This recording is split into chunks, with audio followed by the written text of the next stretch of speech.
दोस्तों, इस कहानी को पूरी सुनिएगा, आपको बहुत पसंद आएगी। ये कहानी सुमित्रा, उनके नौकर रामू और सुमित्रा के पति मोहित की है। जब सुमित्रा का पति काम के सिलसिले में कुछ टाइम के लिए विदेश चला जाता है, घर में रह जाते हैं सुमित्रा और उनका नौकर रामू। दोस्तों, गांव से थोड़ा हटके एक बड़ा सा मकान था। मकान का मालिक था मोहित। उम्र कोई 38 साल, व्यापार में बड़ा नाम था। उसकी बीवी सुमित्रा करीब 37। कोरा रंग, लंबी भरी हुई देह है, जो साड़ी में भी साफ साफ नजर आती थी। लोग चुपके से कहते थे, अरे मोहित भाई की तो लॉटरी लग गई। सुमित्रा की हंसी ऐसी थी कि सुन के मन में कुछ कुछ हो जाता। उनके घर में एक नौकर था, उसका नाम था रामू काका। उम्र करीब 42 साल, कद 5 फुट 7 इंच, शरीर मजबूत, सांवला रंग, मगर आंखें बड़ी बड़ी। साफ काम के वक्त बनियान में घूमता तो उसकी छाती पर पालों की लकीर साफ दिखती। सुमित्रा कभी कभी छत पर कपड़े सुखाने जाती तो रामू नीचे झाड़ू लगाता। दोनों की नजरें मिलती और सुमित्रा फटाक से नजरें हटा लेती। मोहित और सुमित्रा का रिश्ता सबको जलन देने वाला था। मोहित सुबह उठते ही सुमित्रा को गले लगाता, चाय खुद बनाकर लाया। वो दोनों एक दूसरे से बहुत प्यार करते थे और एक दूसरे बिना रहना तो दूर, उन्होंने सोचे भी नहीं था। गांव वाले कहते, इनके घर में तो प्यार की बरसात होती रहती है। फिर एक दिन मोहित को विदेश जाना पड़ा। दुबई में बड़ा कॉन्ट्रैक्ट मिला था। दूसरे महीने से सुमित्रा को नींद कम आने लगी। रात को करवटें बदलती। मोहित का फोन आता तो वहां हंसकर कहती, सब ठीक है, मगर फोन लगते ही आंखें भर आती। उसका मोहित के बगैर बुरा हाल था। रामू देखता, सभा सुहेच्छा आए बनाता तो थोड़ी ज्यादा अदरक डाल देता। रात को सुमित्रा छत पर चली जाती, चांद देखती रहती। रामू नीचे से आवाज लगाता, मालकिन ठंड लग जाएगी, अंदर आ जाओ। सुमित्रा उतरती तो रामू उसके लिए गर्म दूध का गिलास थाम देता। दोनों चुपचाप खड़े रहते। फिर धीरामू हंसा और बोला, मालकिन किसके साथ करता, मेरे जैसे काले कलूटे को कौन पूछता है। सुमित्रा ने कहा, अरे तो बुरा नहीं है, तेरी आंखें बहुत अच्छी है और तू भी अच्छा है, दिखने में एकदम हट्टा कट्टा है तू। रामू चुप हो गया। उस रात वो देर तक छत पर ही खड़ा रहा। 5वां महीना आया तो मोहित का फोन कम होने लगा, हफ्ते में एक बार, और सुमित्रा बेचैन रहने लगी। एक दिन मोहित ने फोन पर कहा, सुम यहाँ बहुत काम है, शायद 2 साल और लग जाए। मगर बोली, ठीक है, मैं संभाल लूंगी। फोन रखते ही वह रो पड़ी। रामू दरवाजे पर खड़ा था। उसने धीरे से कहा, मालकिन रो मत, काम भी तो जरूरी है। आप चिंता मत करो, वहां आ जाएंगे। अगर कोई काम होगा तो मैं तो हूं ना। सुमित्रा ने मुंह पहुंचा और कहा, हाँ रामू, तू ही तो है। उसके बाद सुमित्रा को रामू की छोटी छोटी बातें अच्छी लगने लगी। रामू जब झाड़ू लगाता तो सुमित्रा खड़ी होकर देखती। रामू जब बर्तन मांजता तो सुमित्रा पास बैठकर बातें करने लगी। एक दिन सुमित्रा रसोई में कुछ ढूंढ रही थी। ऊपर से कुछ निकालने के लिए वहां उचक कर हाथ बढ़ा रही थी। रामू आया। रामू ने कहा, मालकिन मैं निकाल दो। सुमित्रा ने पीछे हटे हुए कहा, हाँ, वो जरा मिर्ची का डब्बा निकाल दो। रामू ने हाथ बढ़ाया तो उसका कंधा सुमित्रा की कमर से छू गया। सुमित्रा का बदन सिहर गया। दोनों एकदम चुप हो गए। रामू ने डब्बा निकाला और धीरे से कहा, लो मालकिन। सुमित्रा ने डब्बा लिया। उसकी उंगलियां रामू की उंगलियों से रगड़ गईं। दोनों ने एक दूसरे को देखा, लेकिन कुछ नहीं बोले। धीरे धीरे सुमित्रा को रामू की मौजूदगी अच्छी लगने लगी। वह सुबह उठती तो सबसे पहले रामू को आवाज देती, रामू चाय लाना। रामू मुस्कुराता और बोलता, बस 2 मिनट। मालकिन चाय पीते वक्त सुमित्रा कहती, रामू तो बहुत अच्छा चाय बनाता है, इतनी अच्छी चाय तो मैं भी नहीं बना पाती। रामू शर्माया आप मजाक करती हो। पर उसकी आंखें चमक जाती।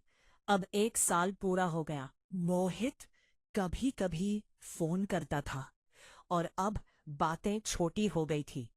सुमित्रा अब रात को अकेले नहीं सोती थी। रामू बाहर सोफे पर सोता था, मगर दरवाजा खुला रहता। कभी सुमित्रा को बुरा सपना आता तो वो आवाज लगाती। रामू तुरंत आता। क्या हुआ मालकिन? सुमित्रा कहती, पानी दे। रामू पानी लाता। सुमित तरफ वो बिल्कुल अकेली पड़ चुकी थी और दूसरी तरफ उसका नौकर उसके अकेलेपन को दूर कर रहा था। उधर अब मोहित का फोन महीने में 1 बार आने लगा। सुमित्रा ने पूछा भी नहीं कि कब आओगे।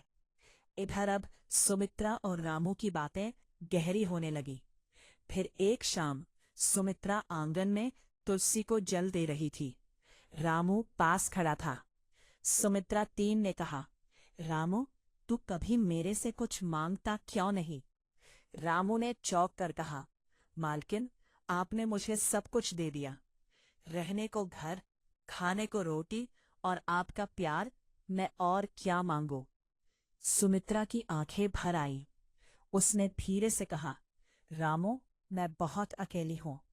रामू ने सिर झुकाकर कहा, मालकिन, मैं तो आपके साथ हूं हर सांस में। उस रात सुमित्रा देर तक छत पर रही को रामू के बारे में सोचती रही और रामू नीचे खड़ा रहा। फिर सुमित्रा ने नीचे देख के आवाज दी, कहा, रामू, ऊपर आ जा। रामू डरते डरते ऊपर आया और दोनों चुपचाप खड़े रहे। फिर सुमित्रा ने धीरे से कहा, रामू, मुझे डर लगता है कि कहीं तू भी चला न जाए। रामू ने पहली बार हिम्मत करके सुमित्रा का हाथ थामा और कहा, मालकिन, जब तक मेरी सांसें हैं मैं आपके पास रहूंगा। सुमित्रा ने उसका हाथ नहीं छुड़ाया। दोनों देर तक ऐसे ही खड़े रहे। फिर धीरे धीरे सुमित्रा का दिल रामू की तरफ खींचता गया। अब वो साड़ी चुनते वक्त सोचती, रामू को कौन सी पसंद आएगी। रामू भी बनियान बदलते वक्त सोचता, मालकिन, देखेंगी तो अच्छा लगे। अब लोगों को शक होने लगा। गांव की औरतें कान्हा फूसी करने लगी। देखा, मोहित भाई गए नहीं कि ये नौकर के साथ ही। पर सुमित्रा को कोई जर्क नहीं पड़ता था। अब 2 साल पूरे हो गए थे। मोहित का अब कोई अताप था नहीं। उसने दूसरी शादी कर ली थी। ये बात किसी को नहीं पता थी अभी। एक दिन सुमित्रा ने रामू को बुलाया और कहा, रामू, मुझे एक बात कहनी है। रामू डर गया, घबराते हुए बोला, बोलो मालकिन। सुमित्रा ने आंखें नीची करके कहा, मुझे तुझे शादी करनी है। शायद सुमित्रा को पता चल गया था कि मोहित ने वहां दूसरी शादी कर ली है। रामू के पैरों तले जमीन खिसक गई। वह कुछ बोल नहीं पाया। सुमित्रा ने फिर कहा, मैंने बहुत सोचा। मोहित अब कभी नहीं आएगा और मुझे अब तेरे सिवा कोई नहीं चाहिए। रामू की आंखें भर आईं। उसने सुमित्रा के पैर छुए और कहा, मालकिन, मैं तो सपने में भी नहीं सोच सकता था। सुमित्रा ने उसे उठाया और कहा, अब मालकिन मत कहना, सुम कहना। रामू ने कांपते स्वर में कहा, सुम, और फिर दोनों गले लगकर रोने लगे। उस रात के बाद घर का माहौल ही बदल गया था। सुमित्रा अब सुबह उठती तो सबसे पहले रामू के कमरे की तरफ देखती। रामू भी अब बाहर सोफे पर नहीं सोता था। सुमित्रा ने कहा था, अंदर आकर सोया कर, ठंड ला लगती है। रामू शर्मा था। फिर भी दोनों अलग अलग बिस्तर पर सोते, पर बीच में सिर्फ एक छोटा सा गैप होता। रात को कभी सुमित्रा की चादर खिसक जाती तो रामू धीरे से ओढ़ा देता। कभी रामू को खांसी आती तो सुमित्रा उठकर पानी लाती। गांव में बातें तेज हो गई। चाची लोग आंगन में बैठकर कहती, हाय राम, मोहित भाई की बीवी अब नौकर के साथ। सुमित्रा सुनती तो मुस्कुरा देती। अब उससे किसी की परवाह नहीं थी। एक दिन सुमित्रा ने रामू को बाजार ले गई।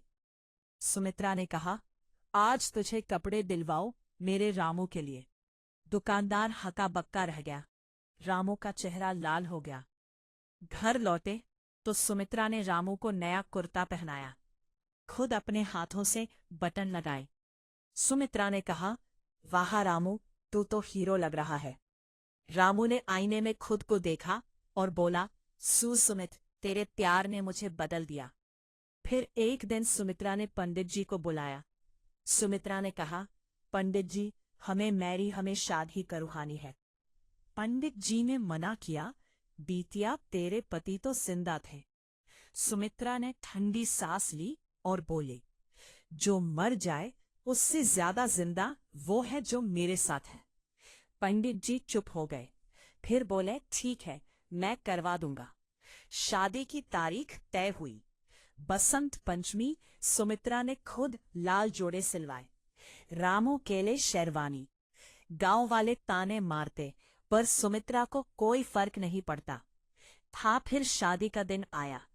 घर में सिर्फ 10 से 15 लोग। सुमित्रा ने लाल जोड़ा पहना, मांग में सिंदूर, हाथों में मेहंदी। रामू शेरवानी में ऐसा लग रहा था मानो कोई। रामू की आंखें भर आई। उसने कांपते हाथों से सुमित्रा की मांग भरी। पंडित जी ने कहा, अब तुम पतित हो। फिर रात को सुमित्रा रामू का हाथ पकड़कर अपने कमरे में ले गई। दोनों एक ही बिस्तर पर लेटे। सुमित्रा ने रामू के सीने पर सिर रखा और बोली, रामू, आज पहली बार मुझे लग रहा है कि मैं किसी की हूं, सच में किसी की। रामू ने उसे गले लगाया और कहा, सुम, मैं तुझे कभी अकेला नहीं छोड़ूंगा। फिर महीनों बीते। सुमित्रा अब घर में हंसती खिलखिलाती फिरती। रामू अब नौकर नहीं, घर का मालिक था। लोग अब रामू के भैया कहने लगे। एक दिन सुमित्रा को उल्टी हुई।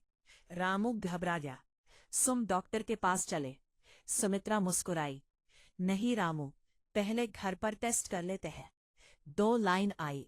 सुमित्रा रो पड़ी। रामू समझ नहीं पाया। सुमित्रा ने उसे गले लगाकर कहा, रामू, हम माँ बाप बनने वाले हैं। रामू के पैरों तले जमीन खिसक गई। वो बार बार सुमित्रा के पेट पर हाथ फेरता और रोता। रामू ने कहा, सुम, मैंने सपने में भी नहीं सोचा था कि मेरे गोद ने कभी मेरा बच्चा खेलेगा। बाद एक प्यारी सी बिटिया पैदा हुई। सुमित्रा ने नाम रखा मोहिनी। रामू रोज सुबह बिटिया को गोद में लेकर आंगन में घुमाता। सुमित्रा पीछे पीछे मुस्कुराती। इधर 5 साल बाद एक दिन मोहित लौटा। दुबई में उसने दूसरी शादी कर ली थी। एक बेटा भी था। वह सोच रहा था कि सुमित्रा अभी उसका इंतजार कर रही होगी। मोहित घर आया तो दरवाजे पर रामू खड़ा था, गोद में मोहिनी। मोहित ने पूछा, सुमित्रा कहाँ है?